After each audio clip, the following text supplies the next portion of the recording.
Let me say that when you read your morning newspaper, the headlines say that they charge Stalin as guerrilla. I know plenty people may want to shout, but brother man, what is there to shout about? I living in a yes man society where all the no man becomes the enemy. And if you decide to hold tight to your no, the system have so much different ways of getting you to go. Nothing is strange in the life of a man out for change. Nothing is strange in the life of a man out for change. The system have a vicious way of operating. It's like a vulture when it's about to attack its victim. Once you say the wrong and feeling you're right, it can attack you like a thief in the night. One day you're wealthy, next day a pauper. One day a hero, next day a traitor. And just play you smart and too intelligent, you could die mysteriously in some freak accident. Nothing is strange in the life of a man out for change. Once you don't want people talk for you and wouldn't do the things that they want you do, your life is safe whether night or day, because any number could play. Nothing is strange in the life of a man out for change. Ba-dum, ba-dum, ba-bum-bum-bum. Ba-ba-da, ba-ba-da, ba-ba-da. There are crimes the system commits could fill your eyes. Let us take the brutal murder of Sister Jean Miles, a woman whose first love was that of her country. Her second love, I know, was honesty. Jean went and exposed a gas station racket. Behavior like that, the system won't have it. And when they attack and turn things around, the system brought Jean worse than any beggar in tongue. Nothing is strange in the life of a woman out for change. All I know about the system and its working, a better life for my people, I must keep fighting. I cannot be destroyed, I'll tell you why. Tell me how many times can a man die? I die on the shores of Africa. I die in 37 with Uriah. I die outside the square demonstrating with dagger. So charging me as a gorilla, that is only fire. Nothing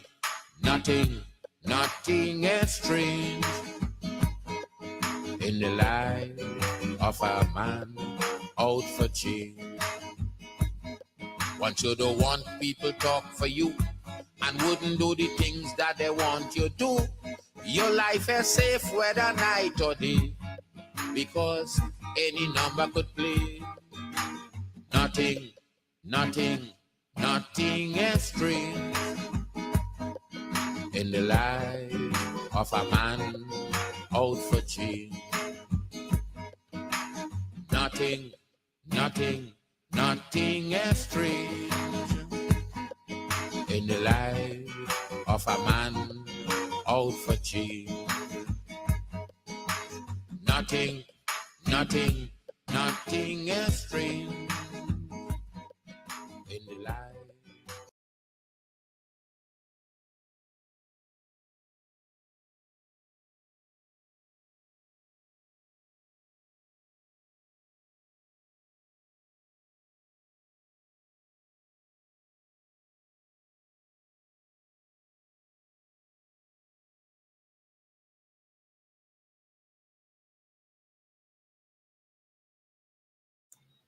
Nothing ends strange in the life of a man out for change.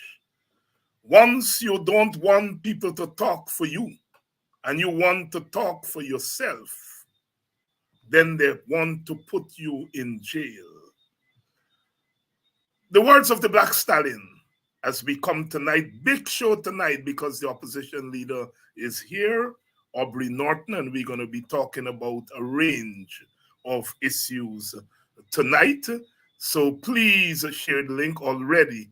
Already, all the front seats are gone, and things are filling up rapidly. We come on here tonight. Lots of action today. As you all know, Kidaki Amsterdam was arrested this morning, ostensibly for some offending statement he made against a big boy, a very big boy, who is well connected, and he is in the police lockup tonight. He was arrested this morning, taken to CID. Wasn't told what he was charged for, what he was arrested for, and it was not until his lawyer Nigel Hughes, got there, and eventually they said that he was being accused of cyber crime. They took him to Ramveld police station, booked him, and he is there tonight. Our understanding is that a civil matter was started by the person who contacted the police to say that Kidaki offended him. And this civil matter is in the courts. And now the police is seeking to bring a criminal proceeding against Kidaki Amsterdam. We in the WPA say very clearly that Kidaki is a political prisoner as we speak. Only a couple of weeks ago, Big Boy was accused of a very, very serious offense, and he was sent off on station bail, wasn't put in the lockups. And Kadaki's been accused of cyber crime, of saying something about somebody, and he is in the lockups right now. It's clear what kind of country we live in. This morning, the tables begun to turn.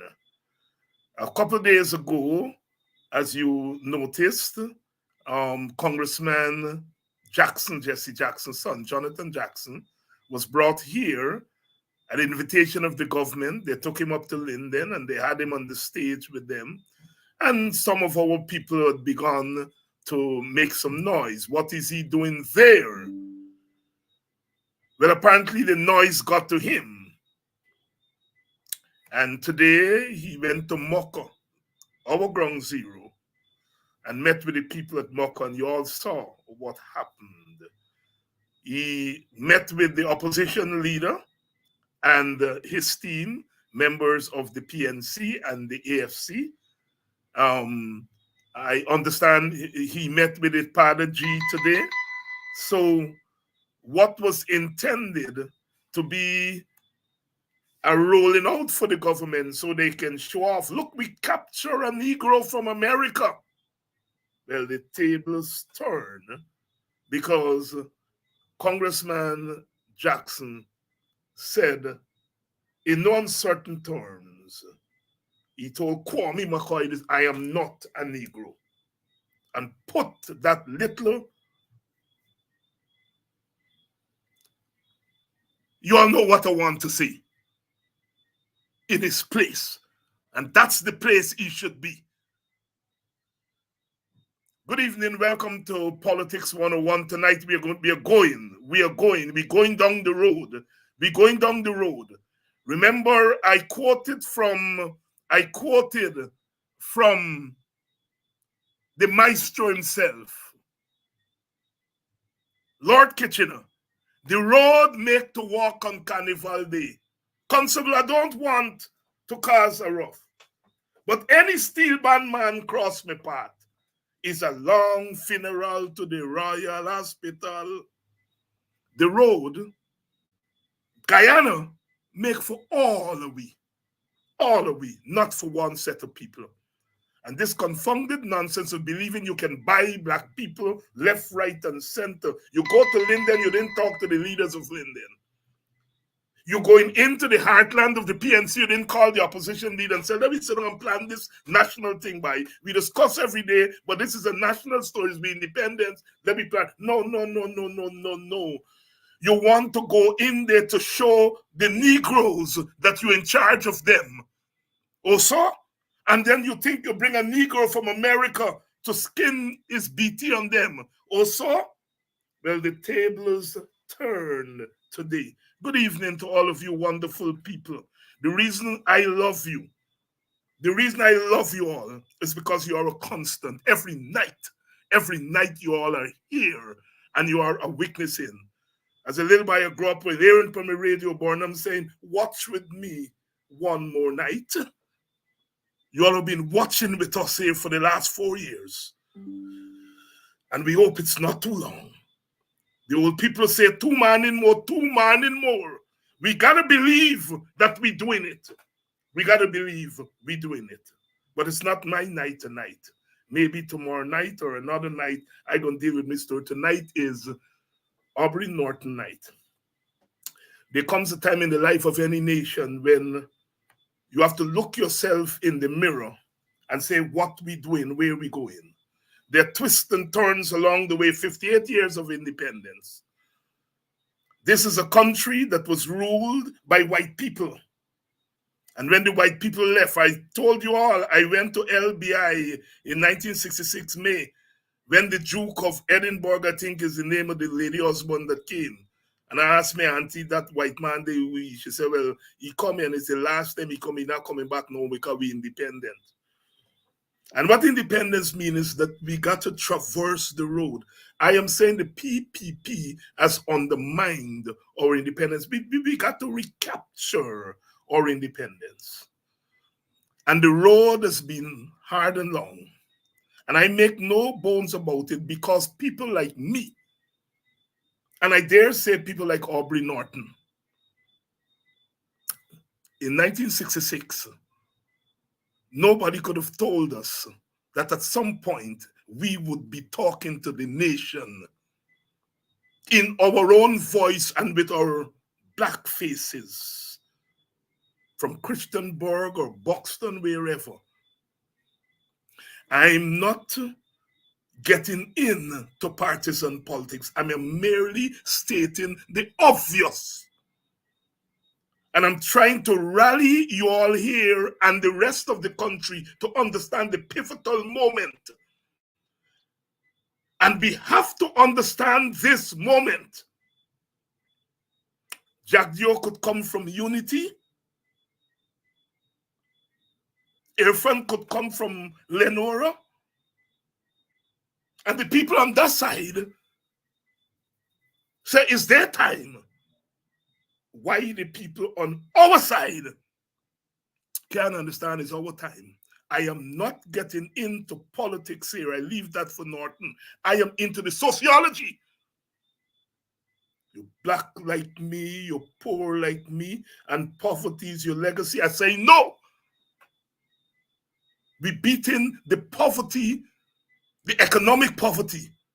We're beating that poverty with bountiful ideas and acumen. Good evening. It's not my turn tonight. I am merely asking the questions, but I have to put that footnote and blame me for it. Say it's Dr. Hines. Are you ready? All right. I think we are ready. Let's bring in Aubrey Norton. He was here 2 weeks ago, and he said some things that some of you all, some of us, were not too happy about. That's how politics go. He's here tonight, and we're going to talk big things tonight. Big things tonight. Are you ready? Let's go. Aubrey Norton, good evening. Good evening, David. It seems as though this is about the 10th time we're speaking for the day because of Yes, well, we were compelled to speak because when I heard that they picked up Kadaki, knowing the Guyana police force and knowing the PPP regime, I thought, like I said to you, we had to find a lawyer very early, which we did. And, you know, even with a lawyer, this oppressive government, this government that has no decency, this government that has been abusing the arrest of persons for 72 hours, we were like sure that they were going to seek to keep him for 72 hours. More so when it is as a result of the pushing of part of the wealthy family friend elite. And so we have been talking all day. We have been talking all day, and of course, we managed to get the best of them. Nigel Hughes, and he was there along with one of his young associates, and it was quite a thing. The CID police were trying to not talk to Nigel. Eventually, they had to talk to him, and they were trying to get Kadaki to answer to being a Negro. And Nigel Hughes said, no, he's African Guyanese. You got to take that out from there because he's not answering to Negro. And they had to take out Negro man, and put African Guyanese. It was quite a scene there. Eventually the police came around and so on. But what was clear is that the CID people were telling Nigel they were carrying out orders. They were carrying out orders. Are you surprised?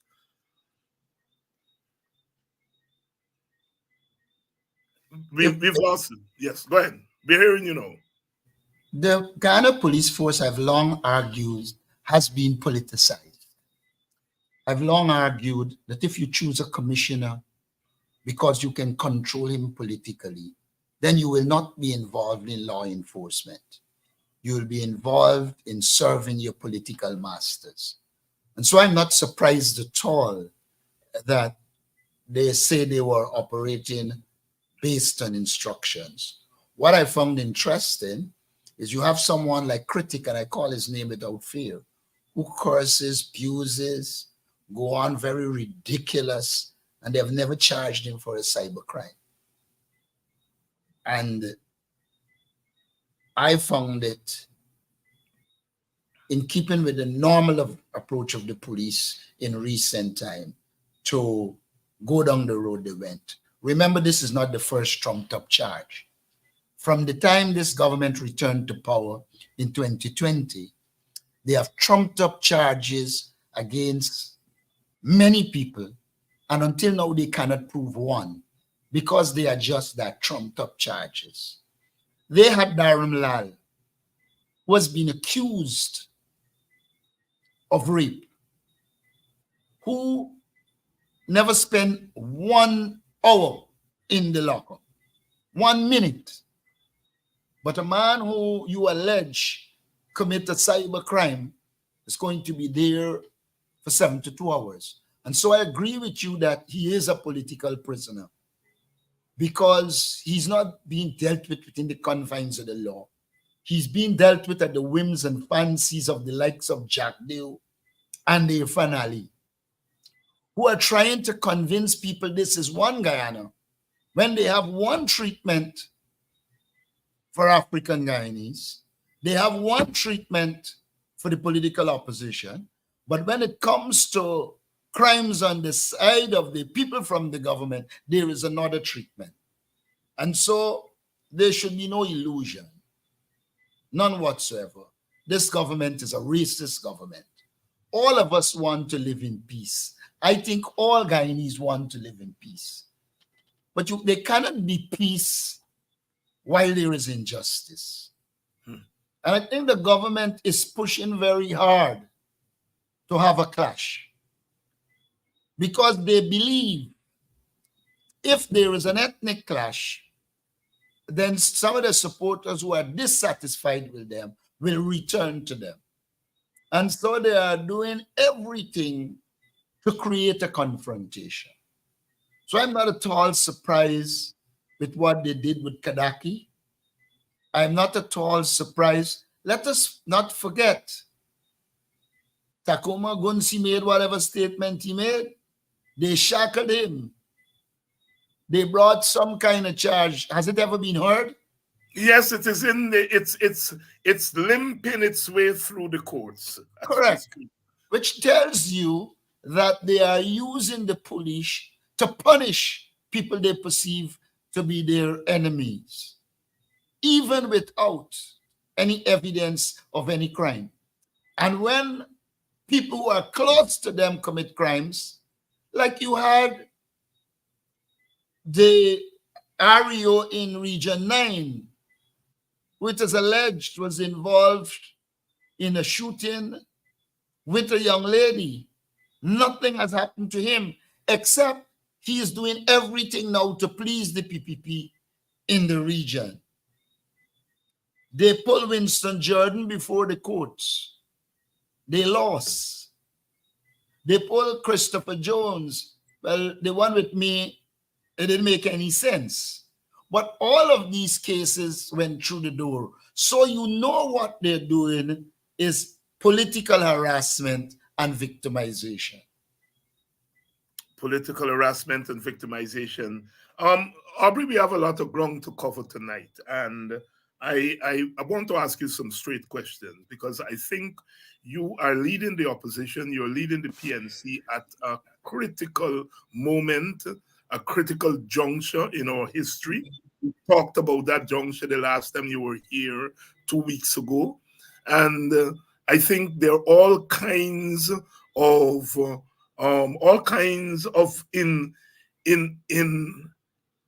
innovations from some quarters. There are all kinds of interventions from other quarters. And I think it comes with the moment that you are part of. And the moment and the person and the place are all wrapped up together in what CLR James called the fusion of time, place, and person. And I think that you should appreciate that you have to deal with some questions that maybe some of your predecessors did not have to address front on. Aubrey, over 200,000 people voted for the coalition. But there are more people. There are those who didn't vote. There are those who belong to the constituency that because of age or geography didn't vote. You are carrying on your shoulders half of this nation in terms of those who are looking to you for leadership. At a time when this government is, as you just pointed out, very unforgiving when it comes to using the power of the state to hammer the supporters of the opposition, hammer all the supporters. but especially the supporters who make up the bulk of your support base. And as a political scientist, you know when people are being hammered, they look for leadership, they look for direction. And it therefore puts you in a position that a lot of other leaders would run away from. And putting it to you here, Aubrey, that half of this nation right now is looking to you for a direction, not for direction about how to duck and how to hide, but how to face head on the onslaught of this government. Are you aware of the responsibility that you have on your shoulders right now? I am no doubt aware. David, when I became leader of the PNCR and then leader of the opposition, our supporters felt abandoned. We had to go out there, engage our supporters, motivate them, and bring them back into the fold, which we did. Whatever people want to say about the local government elections, we fought against the odds and maintained our strength. Since then, we continue to mobilize. From the inception, it was recognized that we had to make the international community au fait with what the government is doing.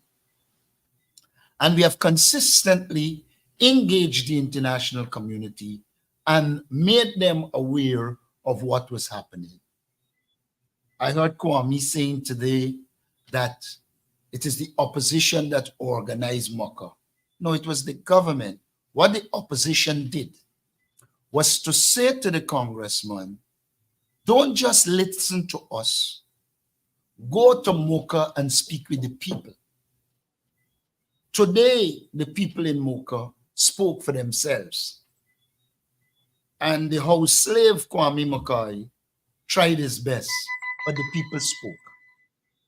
One of the things we have to keep doing is exposing them at the international and at the local level. I've always stressed that in this moment, one of the key things is organization. I want to point out the PPP government went into Linden and took over the co-op society and put an interim body. And I said then to the leadership in Linden, and immediately running up, that you need organization. Whenever this meeting is called, we should be so organized that we get rid of the PPP and we have a leadership that reflects the interests of our people. We have been able to do that through organization. So I think it is critical. At this moment, I would say to you, I believe our task is to continue to organize in every nook and cranny. The PPP isn't saying anything, but we did considerable work in the Amerindian communities. And many of the PPP persons they proposed to become Tushas were rejected by the indigenous people. While all of them that would have succeeded are not APNU, some of them are independent. But the fact that they chose to stand up and fight is indicative of the leadership we give them in terms of helping them to develop the consciousness and engaging them so that they can take on this regime. I believe at this stage, we need to continue our organization. Our organization has to be done in such a way that in the final analysis, when the time comes, we can rally and organize our people against the People's Progressive Party. And I think that is critical. We have been protesting for the last 2 years for a clean voters list and biometrics. We have made our position known to the international community.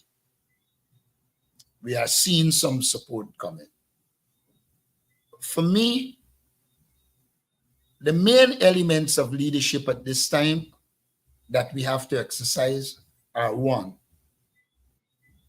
we have to show the ability to overcome problems because there are a lot of odds against us.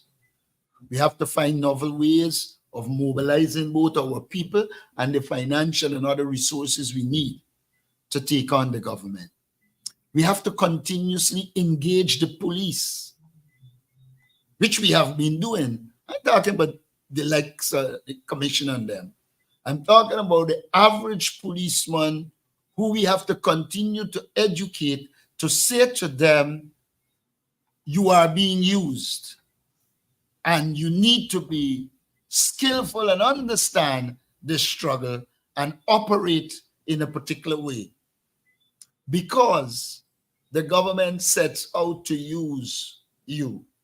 Isn't it interesting that the persons who they actually sent to Mecca to defend the government were all Afro-Guyanese?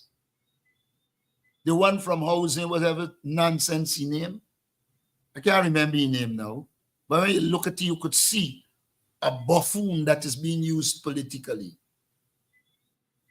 Now, we have got to continue to educate our people, while at the same time preparing for every eventuality.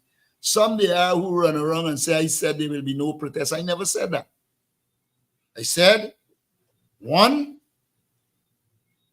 there is need for new forms of protest. And I did say in that presentation, we need to do the organization so whenever you protest, it can achieve its objective. Forbes Burnham warned us, if you go to the destiny to mole, that if you're in a struggle and the first sight to the police, people run, then you will defeat your purpose. But if you have the organization and you can deal with the issues that emerge, you will succeed. And that is the kind of leadership I think that is needed at this stage.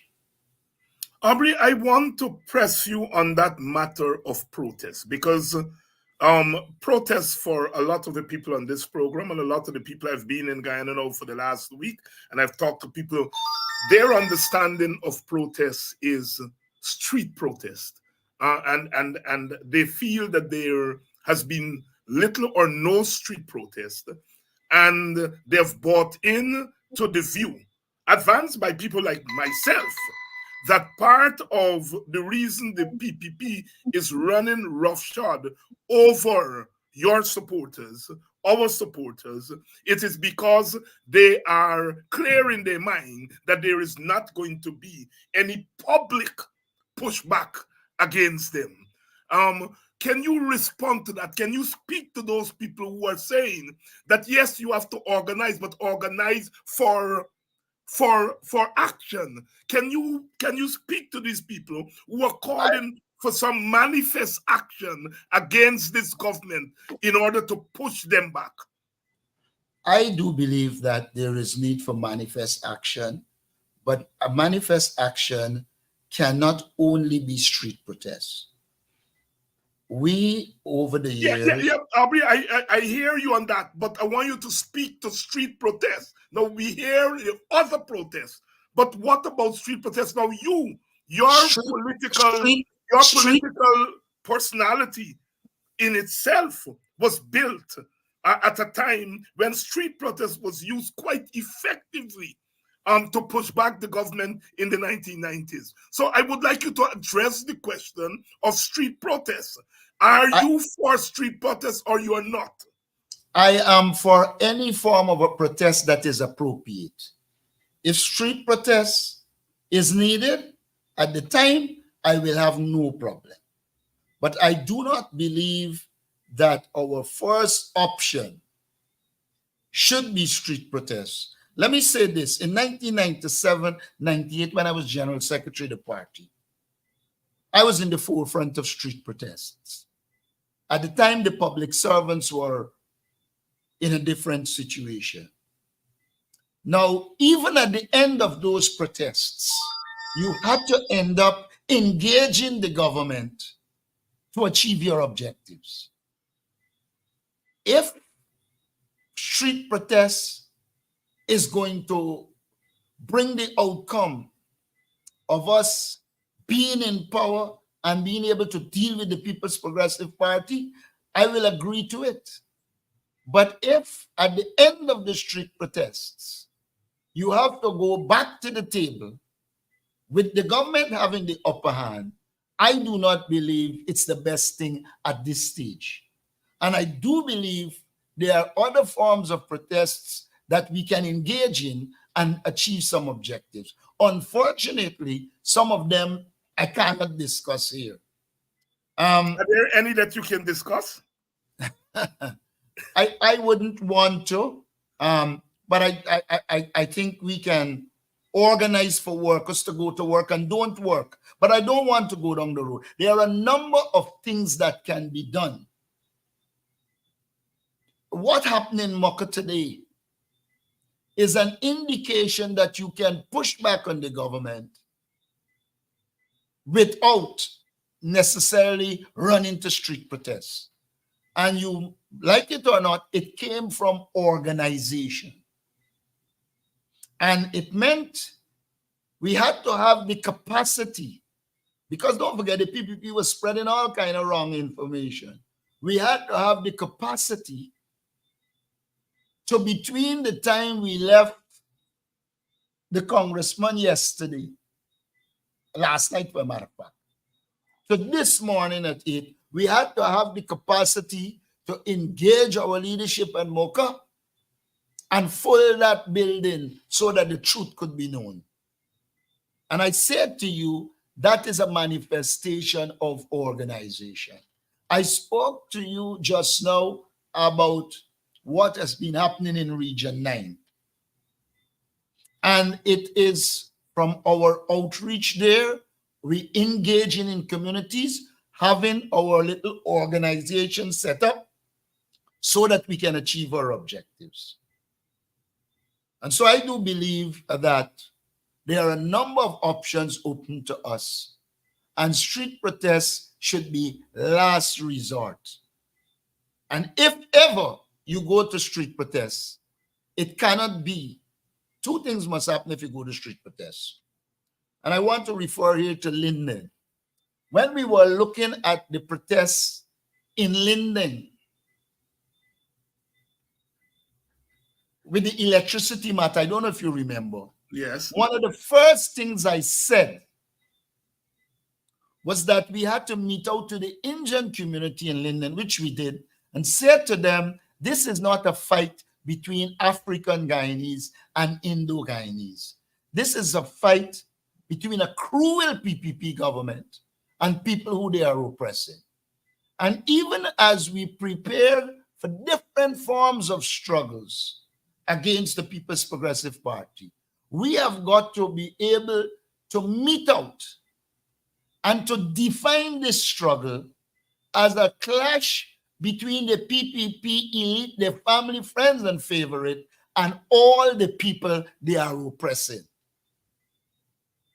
If your struggle isn't properly defined, you can end up damaging the same struggle that you hope to promote. And so what I'm saying is that essentially we will struggle. Essentially we will protest. But we do not want to run down the road of becoming involved in activities that don't allow us to confront the oppressor, but allow the oppressor to turn the tide against us. And that is a critical matter we have to deal with. So my position is simple and clear. All options are on the table. Even as we organize, there are a number of things that we will do, including mobilization of the people to confront the government now and electorally. We cannot miss the fact that in the present world order and the present system, change is coming only by, or in the main, by electoral means. And to do anything to jeopardize that, to me, it doesn't make strategic sense. We have got to struggle in a way that we ensure we are making ourselves, all of us, electable. We have to struggle in a way that the average poor Indo-Guyanese who is suffering just like us, just like the average African Guyanese, the poor Amerindian young man or woman who is suffering like the Afro-Guyanese, we have got to define the struggle in clear terms of the poor class of people confronting this oppressive regime. And do not allow the PPP to run to the narrative that, oh, it's the thugs and they're coming after Indians, etc.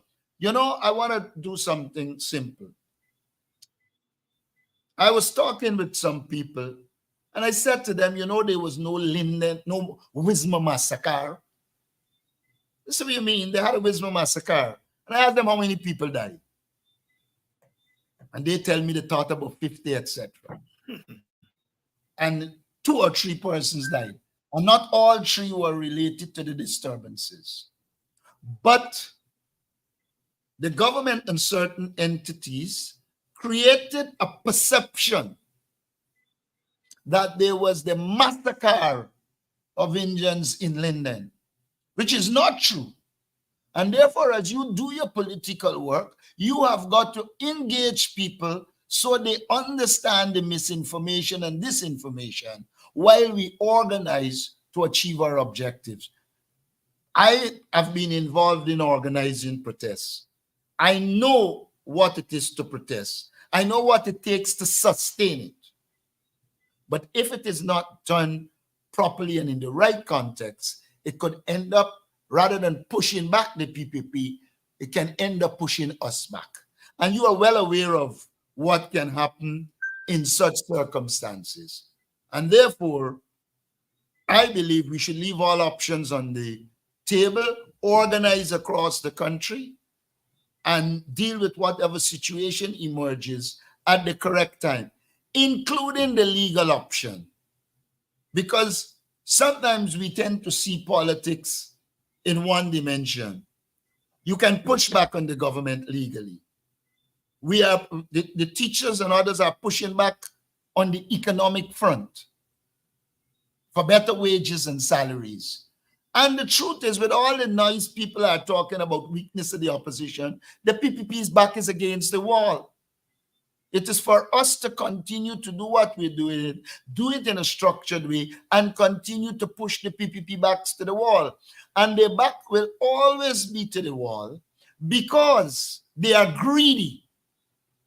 They are not prepared to ensure that the resources from this country meet the people. So by their very actions, they're alienating a large cross-section of the Guyanese society. You say we are representing 250,000. I believe if our politics is sensible, we will end up representing more than that. I'm not one who believes there can be some massive swing. That is not feasible. But what I do know is that this government is alienating many in its support base who might not vote for you, but they will not vote for the People's Progressive Party. And that also has to be part of our politics. Aubrey, you said a few moments ago, and thanks very much for that explanation. You said a few moments ago that all groups in Guyana are suffering, all poor people are suffering, and I think you're quite right on that. But isn't it instructive that Congressman today went to Moko and not Port Morant? That isn't it that people in Moko and the people who look like the people in Moko are suffering in a particular kind of way that is different from the people of Port Morant and Albion and so forth? And that perhaps you want, instead of trying to fuse the narrative, is to speak to the suffering of Amerindian by themselves, the suffering of Indians by themselves, and the suffering of African by themselves, rather than trying to lump all 3 together. And then the brutal suffering of Africans gets watered down and lost. Respond to that, please. I don't agree with you. I agree that there are degrees of suffering. Yes. In fact, while I believe the African Guyanese are suffering the most, I do believe that indigenous Guyanese are suffering terribly. Yes. And in some regard, because they lack businesses, etc., in a way that no other group faces, they suffer a lot. The African Guyanese suffer. The Indo-Guyanese suffer. But I want to make a few points about sufferings. Mhm. All ethnic groups tend to have a different response to sufferings. I engage, and you mentioned Port Morant. We will be in Port Morant. We have been engaging across the country. But engaging in Port Morant or engaging in Bushlat, it isn't going to be an approach in which you seek to get them to rise up against the government. The psychology has been, and the psyche has been one in which they're involved in more passive resistance. The African Guyanese tend to be involved in more active resistance. The indigenous people form of resistance is different and is changing. Mhm. It is now for us to analyze all of those situations. While we compartmentalize, you still have to fuse because Yes. people pursue interests. And what we have to do is create a confluence of interests that shows in large measure poor Africans, poor Amerindians, poor Indians are suffering at the hands of this regime. Our response to the suffering must be different, but we must galvanize people against the suffering and widening the base. And one of the next things we have to do is to begin in a very short while to seek to widen the alliance, to bring in others who you might not believe are willing and involved. I'm at liberty to say who I am meeting and who I am not meeting, but I can say this to you. A large section of a section of the Indo-Guyanese are tired and fed up with the PPP. And we should do nothing to push them back to the PPP. We should do everything to establish one, in government we will be fair. And I know people are critical. They said Granger was fair. And what happened? You have to be fair. First thing. The second thing, you have to be organized in such a way that you can mobilize all ethnic groups. And the third thing, you have to be clear in terms of your vision of where you want to take the society and how you are going to get them there. This morning's exercise exposed the government for what it is. I could have sat at the Marriott and told that congressman everything, which I did. But when he arrived in Mocha, and he saw the behavior of the government, he saw the ineptitude of Kwame McCoy, and he saw how the people who suffered at the hands of this government reacted, you would have achieved the objective you set out to achieve. And I believe in achieving your objectives rather than just being sensational, flamboyant, and then you're not achieving anything. Aubrey Norton, leader of the PNC and opposition leader, here tonight answering some questions. Aubrey, I have been very clear in my approach to opposition politics, and by extension, my party, the WPA, is that we are not rocking the opposition boat. We are, whenever we are critical, we do so in a respectful way and try to be objective as we can. I have come under a lot of pressure in recent times for what people perceive as my over-the-board support for you and for the PNC. I have gotten so many calls over the weekend that there was a delegation that met, an opposition delegation that met the congressman. The AFC, the PNC was there, but the WPA was not invited. And I'm putting on the screen there Floretta's question. We want to know when the WPA will be back in the coalition. We have been active on social media, and whenever we have a chance to be active in the community, people are seeing us. But they tend to feel that we are left outside of the opposition tent, so to speak, by you. And the recent meeting on the weekend is a good example. And I have had to answer a lot of questions as to why we were not invited to be part of that delegation. Over to you. All right. Let me start by saying this. You know, you weren't left out generally. That I've been engaged in the WPA. We have a few issues to resolve. And once we deal with that, I think there's a general agreement that the WPA will be in the, we call it. Now, I would say this to you. I will acknowledge that I probably should have included the WPA. Now that we would have spoken, once it is not a restricted parliamentary delegation, I'm saying to you, I'm prepared, once there's the scope, to involve the WPA. Now, I am not one who believes in coalition. All of us have to have the same view. I believe in coalition. There will always be the differences of views. Like I say to the AFC, like I've said to you. But I do believe we can work together. And I will take it as an error on my part.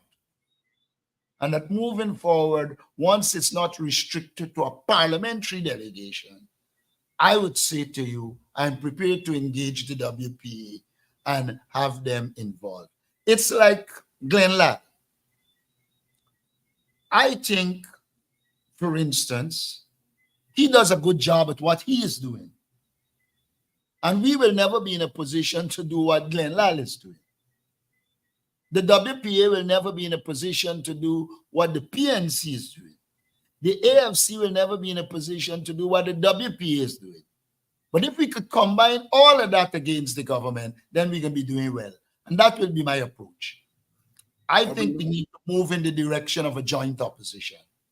Aubrey Norton here tonight, moving in the direction of a joint opposition. Aubrey, I don't like to get into your internal party politics, but there have been some headlines, and I toss it around in my head for the last 24 hours whether I should go where I'm going now, and I've decided that I will go there. Clearly, what is excuse me, what is at work in the PNC is, on the one hand, democracy. Because once you have democratic engagement, you are going to have some hard punches thrown by the various contestants. But there is a feeling that you all are overdoing it in the PNC.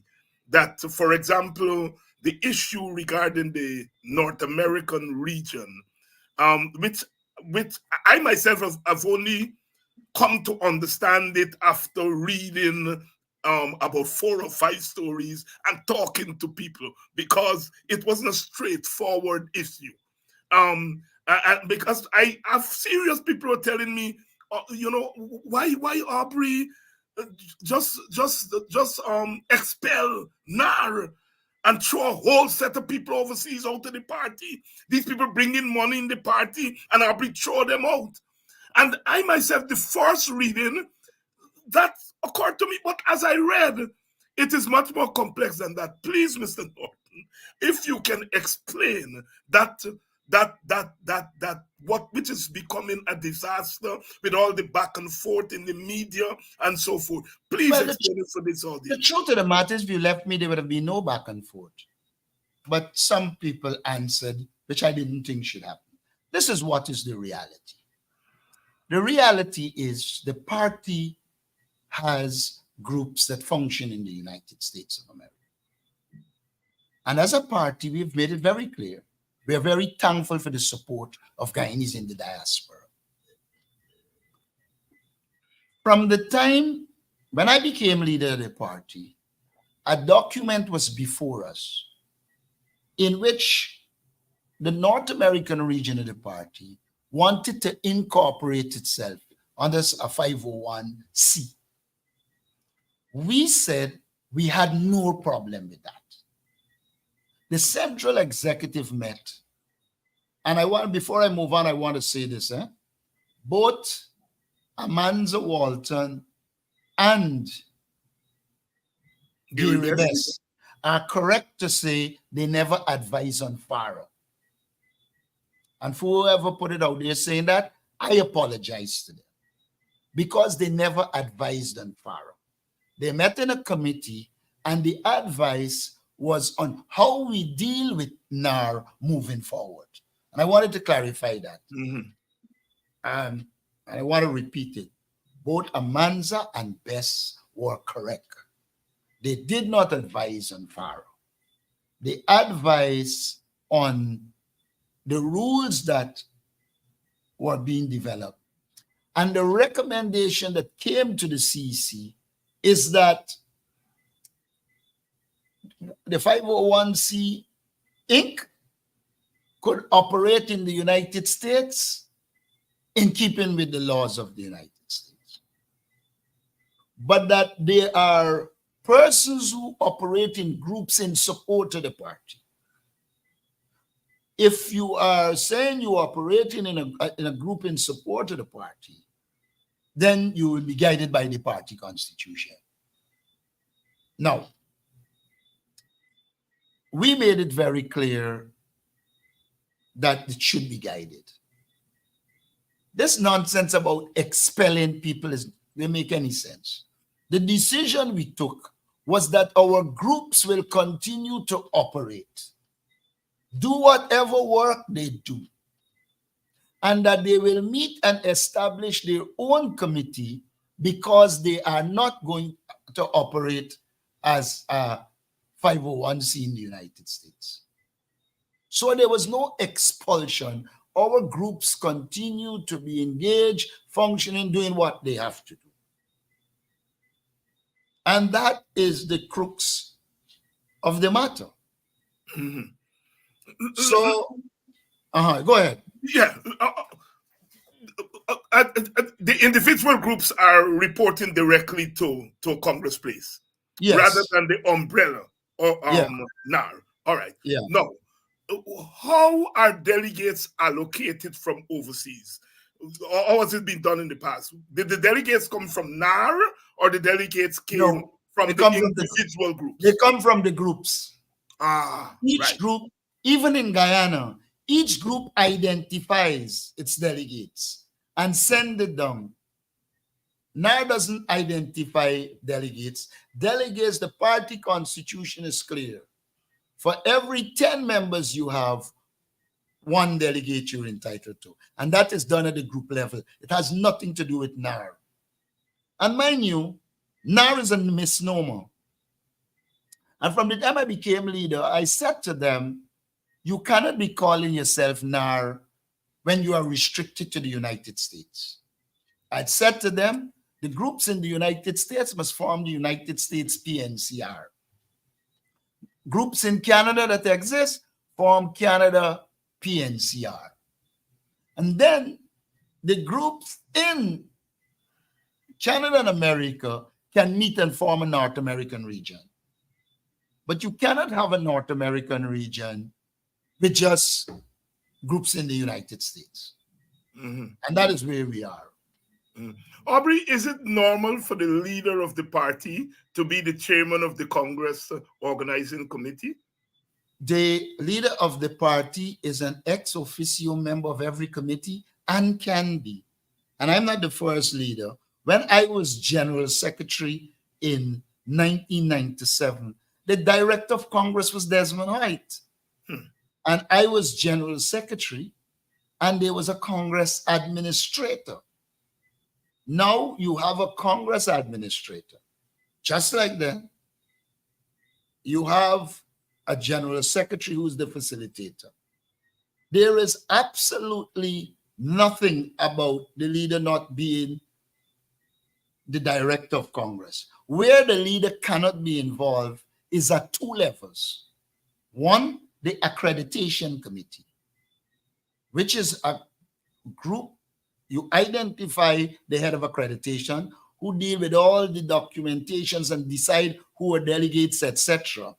And then when that process is over, it is handed over to an independent returning officer who conduct the elections. What some people are trying to do is to suggest that I have some role to play in the elections. Not at all. The accreditation committee deals with that, and the returning officer chooses his staff and deal with elections on the day. And I can say to you that will continue, and we will have transparent elections. But I want to tell you something you should know in the political process. When people believe they can lose, they start creating the conditions to say something went wrong. Aubrey Norton here dealing with some internal party matters, because these matters have come into the public domain. I don't like to get into the internal matters, but these matters are in the public domain, and I think it's only right that we ask Aubrey to deal with them. Aubrey, I'm going to ask you a frank question that I have gotten from all kinds of people from all stations of life while I was abroad, and more so when I come back. Have you made a deal with the Americans not to have street protests? I have never engaged the Americans on anything of street protests. I will tell you, from the time I became leader of this party, I engaged the Americans on what the PPP was doing, expressing to them our concerns, and developing relationships with them that could help us in the long term. No foreign company, no foreign embassy can say they had discussions with me and I agree not to be involved in street protests. I saw one who writes nonsense all the time, on some nonsense name, saying that. It's totally untrue.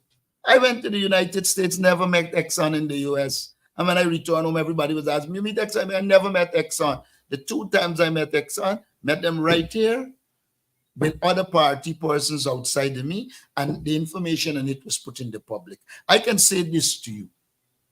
My integrity can stand scrutiny.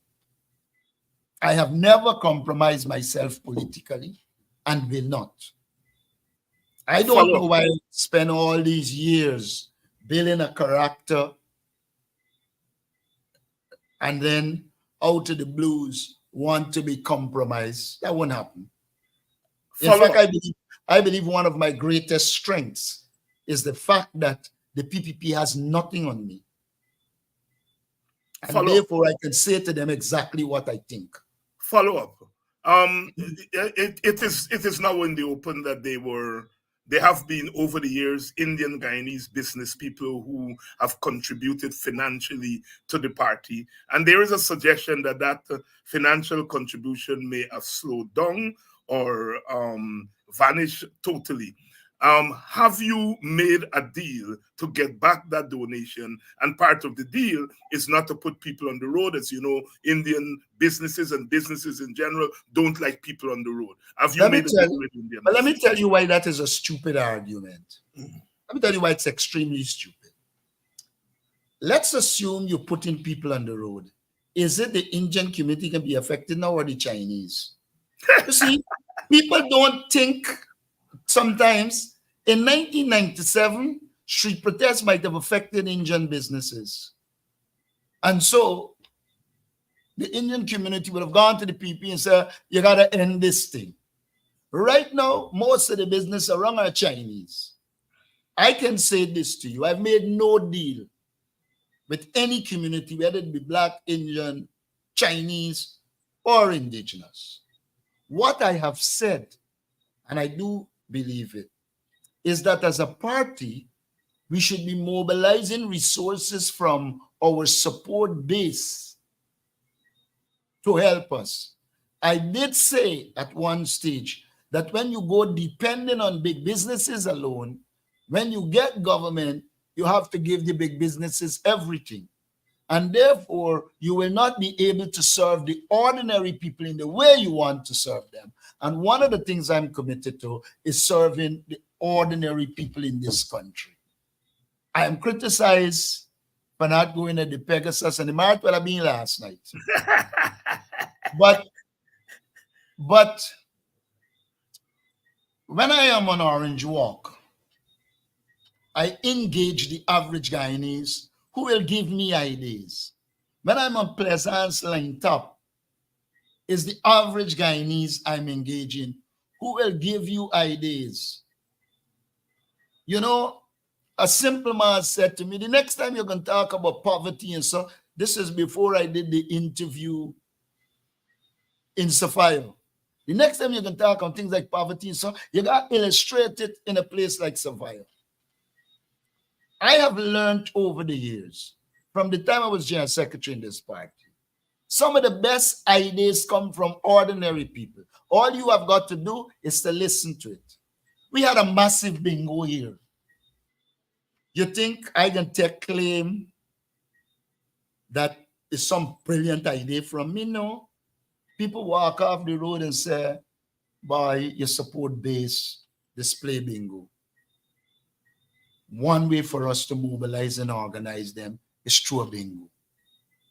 And I am happy that Sunday we organized one and many people in the support base benefited because they won $5.6 million in one night.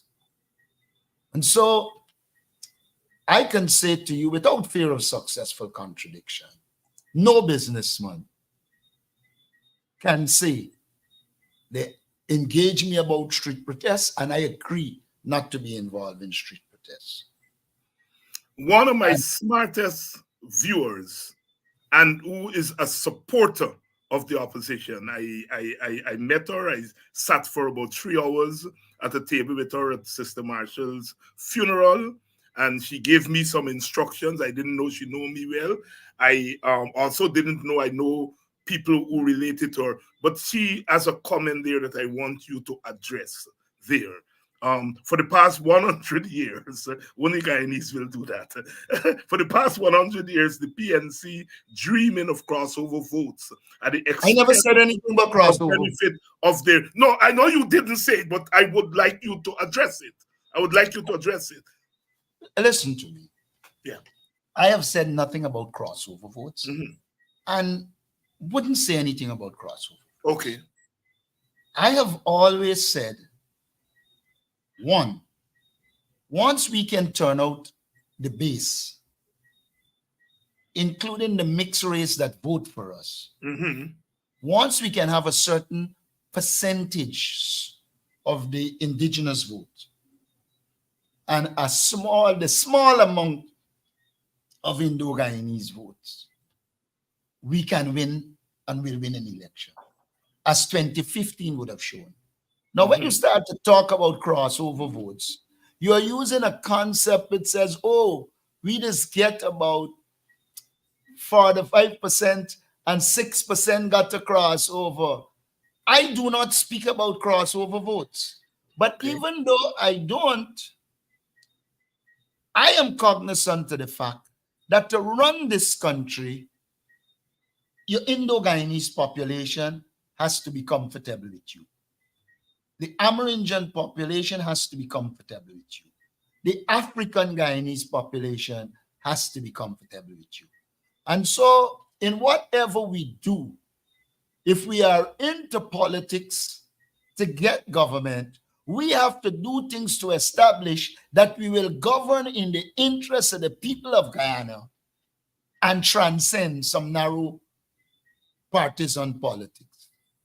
Whatever criticism you want to make of David Granger, and I'm not saying he's the best person, I'm not saying he was a big politician, I'm saying he proceeded to govern in a fair way, and I think misread the brutality of Barra Jack Dale and allow him the scope to get in.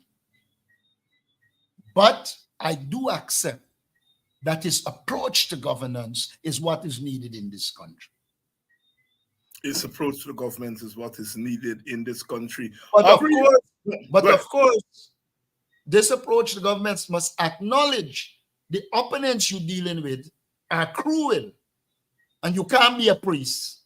I've always argued, if you're a priest, stay out of politics, because you're likely to meet beasts. You can treat the people in a priestly fashion, but when you're dealing with the opponents you have, if they're beastly, you have to be like them. Aubrey, I'm going down the road with you here tonight.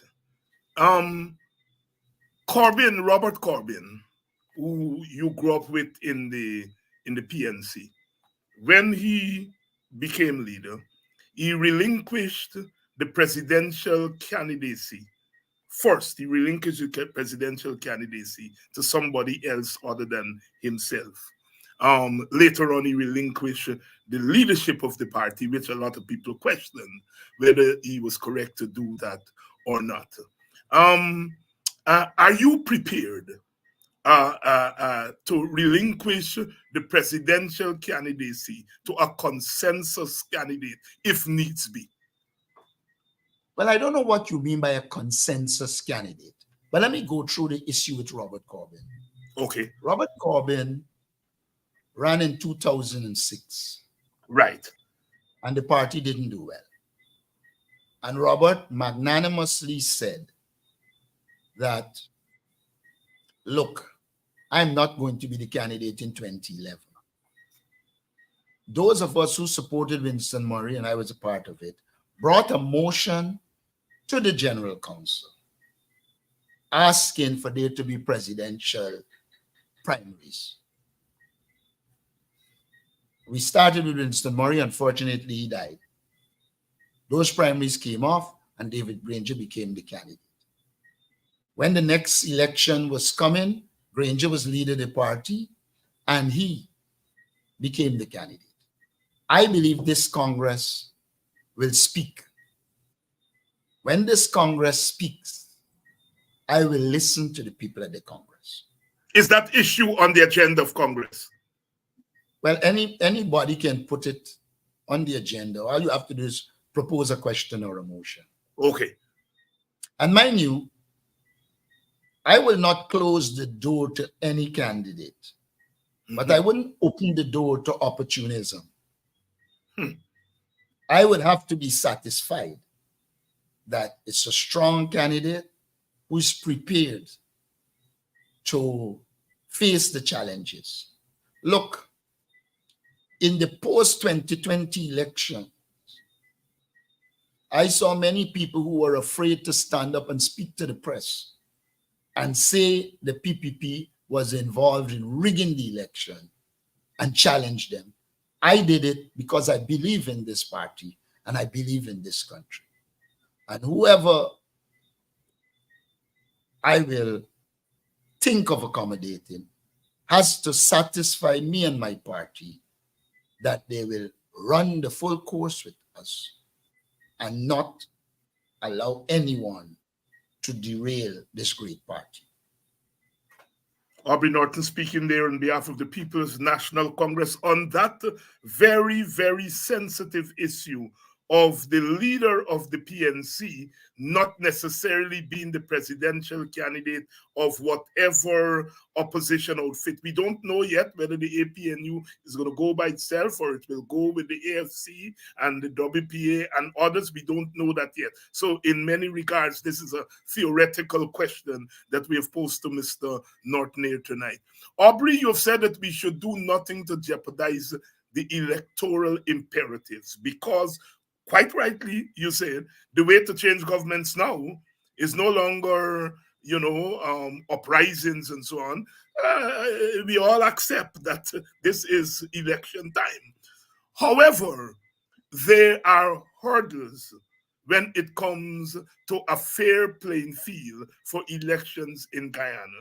The question of a clean voters list is uppermost on the agenda, on the minds of opposition supporters, your supporters. The question of how do you combat voter impersonation? As I'm on this question only today, people stopped me and were telling me that they've been going around in my village, Buxton, for example, and taking dead people off the list in Buxton, and I assume they're doing it in other Afro-Guyanese areas. But in the Indo-Guyanese areas where you do not have people, activists going around checking houses, the Indian dead people and people who migrate are still on the list. So they're cleaning the list, quote unquote, in African Guyanese areas, but leaving dead people and other phantoms on the list in the Indian areas. And I understand that there is already a plan afoot to replace those dead people or migrated people in the African Guyanese areas with Venezuelans.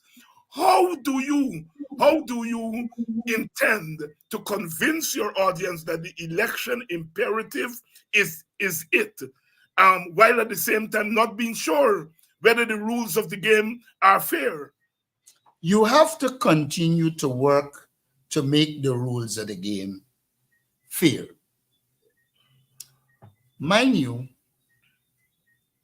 I can put people to sit down and do it, and they do it. They sit down and listen to that announcement, and just like how they identify in Afro-Guyanese, we can produce a list that we could take off the list in our own time. All it demands, again, is organization. Somebody who has the tolerance to sit down and record the dead in which the area they're from. Charles Jones, officer died, blah, blah, blah, blah, blah. That is work ongoing. But our major call is for biometrics. And we continue to press the international community on biometrics. We continue every Tuesday to protest at GCOM for biometrics, because that is the option. Now, as we move forward, we have to prepare. We have to prepare for any eventuality. All I would say is this. I'm one who don't believe in boycotting an election and you let the government take everything. So you have two options: put mechanisms in place to curb it or ensure there are no elections.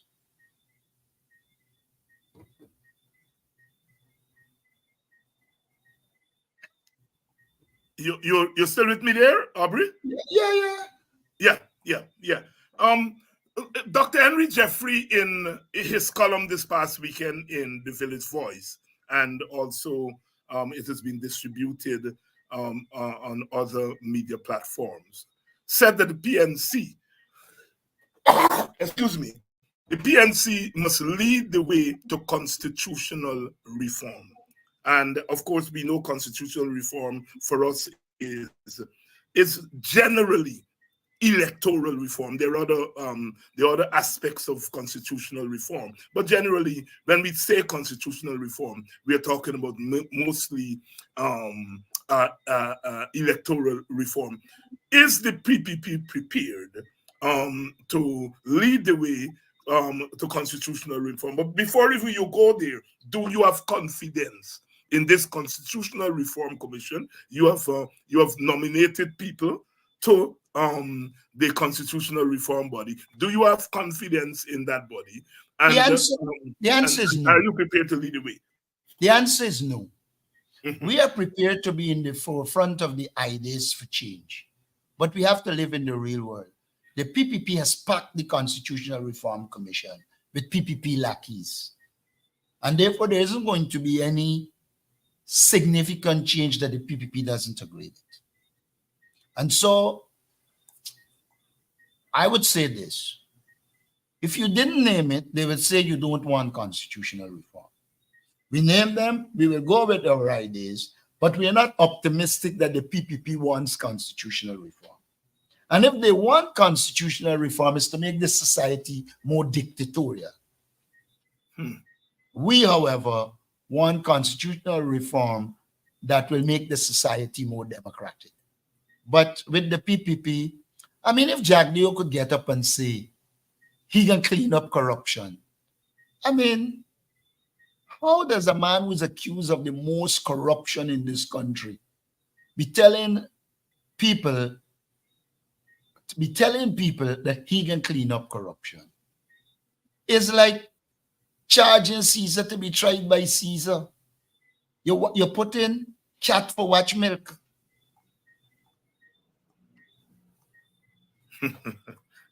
Aubrey Norton here tonight answering a range of questions. Some of the questions are questions that you have been posing, and other questions that are not posed there tonight, but questions that have been going on in my mind. Aubrey, Congress is going to be in a few weeks. We're already at the end of May. So basically, you have 4 to 5 weeks to go for Congress. I'm going to skip over those who are saying that there's not enough time for Congress, because I don't think that's an issue that the audience here is much interested in. What people are asking is, after what is likely to be a bruising, quote unquote, campaign,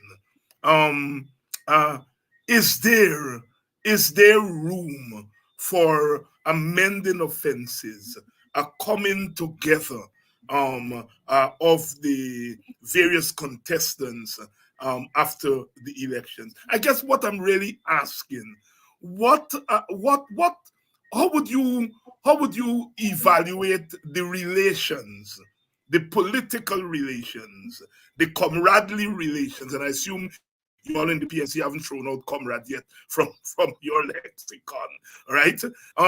What is the level of comradely relations with you and your other two contestants? And can those relations withstand this campaign? And after the elections, whoever wins, do you think you all are going to be able to hold the party together and to press forward? We saw, bearing in mind, after the 2020 debacle that it was very difficult to bring the factions together. Are you confident that we are not going to have a repeat of that after this Congress? It depends on what you mean by unity. Mm-hmm. This party base is united. Yes. Across the country, this party base is united. Okay. After the last Congress, there was an agreement among Aubrey Norton, Richard Van West-Giles, and Joe Harmon that whoever wins will be supported by the other. I won. Now, there were persons who campaigned for Joe Harmon, and I reached out to them and brought them on the executive of the party. And so, from the last Congress, I would have shown that I am prepared to meet out to unite the party. But unity is not a one-sided thing.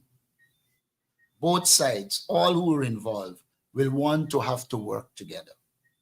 It is my sincere hope that after this Congress, whoever is victorious is supported.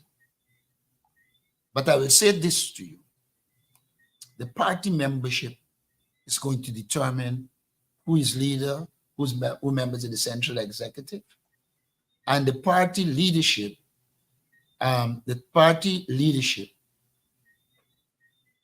Is very clear that having gotten the mandate from the party, we will operate in the best interest of the party. I do believe that we are guided by a constitution, and all and sundry in the party should be guided by the constitution. You know, there are many people who say to me, expel this person, expel that person. The party can set up a disciplinary committee and deal with those who are just damaging the party in the public domain. But I'll say this to you. I believe we will allow all and sundry to campaign, allow the people to decide, and once the people have decided, we will move forward in a united way. And mind you, it's unity of purpose, not unity of people. People mix up unity of purpose with unity of people.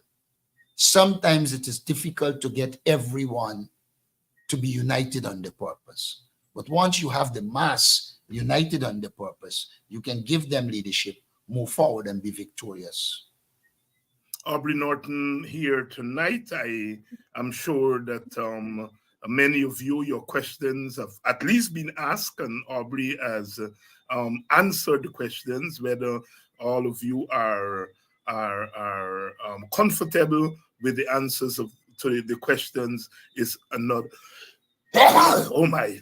Is another issue, but certainly the questions have been ventilated here tonight. Aubrey, as we close out, your closing thoughts. I don't know if I will speak to you again before Congress, but your closing thoughts for our audience here tonight, and by extension, the nation, because I am certain that the media and others are listening intently to you on this program. Your closing thoughts. This is not the first time the People's National Congress reform has had challenges. I was General Secretary in 1997 election when there were the challenges with the GGG. We worked and many of them came back. And finally, we have had Hamilton Green back in our party, and we're happy that our party is united and working together. I do believe that the party membership is sensible. They will make the right choice, and then we'll be united in purpose. Aubrey Norton, opposition leader, leader of the PNC, leader of the APNU. Thank you so much for graciously agreeing to come back so quickly to Politics 101 to deal with these relatively tough questions, especially the question of protests and street protests and so forth, which has been really engaging people at all levels, both, I assume, within your party, but I can tell you outside of the party on these programs. And as I have walked through a couple of villages in Georgetown in the last week, people have been stopping me to engage on that question. And I have had views on both sides of it. Thank you again, my brother. I want to say one last thing to you. Yes. In leadership, there will always be a multiplicity of views. Mm-hmm. It is leadership that has to sit down and decide what is strategically best and give leadership to people so it can be done. I am giving a particular kind of strategic leadership to this party, and most people in the party agree with my leadership. Thank you. Most people in the party agrees with his leadership, and of course that would be tested at the upcoming Congress when there is going to be an election for leader. Aubrey, are you going back with your same slate, or Well, I don't know what you mean by the same slate. But let me say this to you. Let me just say this to you. Yeah. Young Sherwin Holder is a young engineer, chairman of this party, who's shown that he has intellectual capacity, and he works in the Essequibo and does work there properly. I don't think anybody will question Vince Roy Jordan's ability, since he has been shadow minister of agriculture. He has been doing well. But the next vice chairman is one of our best organizers on the East Bank, Elizabeth Williams-Niles. You don't want to change a team like that. So you're going back with the same young team. And I will bring in more young people. Bring in. You know, a lot of people forget that in this last 2 years of leader, I've exposed a number of young people who showed they could stand on their feet alone. That is critical for me. And that will have to be the last word. Aubrey, thank you very much for coming. Thanks for having me. And have a good evening. You and your audience. Thanks very much. Aubrey Norton there, and really a lot of questions he graciously answered tonight. Let the debate start, because you have a lot to chew on. For those of you who are joining us late, Kedaki Amsterdam is still in the lockups at Ramveld Police Station. We'll see what happens tomorrow, whether they are going to try to stretch him out for the 72 hours. But he has seen his lawyer, and we are going to see what tomorrow brings. So I'll be back here tomorrow, and tomorrow morning there is going to be Guyanese morning time. Myself and Mark Benchop are going to hold the fort for Kedaki Amsterdam in the morning. The show must go on, and in solidarity with our brother, we are going to make sure that the Buxtonian morning time is not interrupted until he comes back to the seat. Say a prayer for him, and continue to spread the word. I want to report to you all that the Kedaki incident has been brought to the attention of Congressman Jackson. He's been briefed on it. He's aware of what's going on. And as we said, that visit has not turned out to be what the PPP wanted it to be. He has listened to the opposition side. He has listened to African Guyanese. Some people are saying he shed a tear as he listened to the people of Mocha today.